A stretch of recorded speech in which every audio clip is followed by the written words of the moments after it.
৬৩ বছর বয়সী স্কট। লক্ষ্য ছিল নিউ ইয়র্কের সবচেয়ে বড় মিষ্টি কুমড়ার ফলন হবে তার হাতে, কিন্তু সৌভাগ্যক্রমে কুমড়া ফুলিয়ে হয়ে গেলেন জাতীয় চ্যাম্পিয়ন।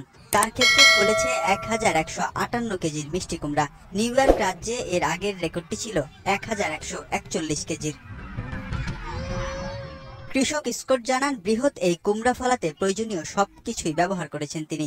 দিয়েছেন সার, কেল্প, কেঁচোর মাটি, মুরগির বিষ্ঠা এবং প্রচুর পরিমাণে পানি।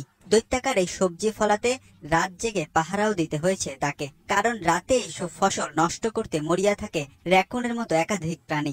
আশপাশের বিড়ালদেরও নজর পড়েছিল কুমড়াটির প্রতি, তাই আত্মীয় স্বজনের সাহায্য নিয়ে হলেও কুমড়াটিকে রাখতে হতো সার্বক্ষণিক নজরদারিতে। আগামী ১৬ অক্টোবর মিষ্টি কুমড়াটিকে নিউ ইয়র্কের ক্লিয়ারেন্সে হতে যাওয়া শরৎকালীন উৎসবে প্রদর্শন করা হবে। গিনেস ওয়ার্ল্ড রেকর্ডসের তথ্য মতে বর্তমানে বিশ্বের সবচেয়ে ভারী মিষ্টি কুমড়া ফলানোর রেকর্ডটি একজন ইতালীয় চাষির। তিনি ২০২১ সালে ১,২২৫ কেজি ওজনের একটি মিষ্টি কুমড়া ফলিয়ে বিশ্ব রেকর্ড গড়েছিলেন।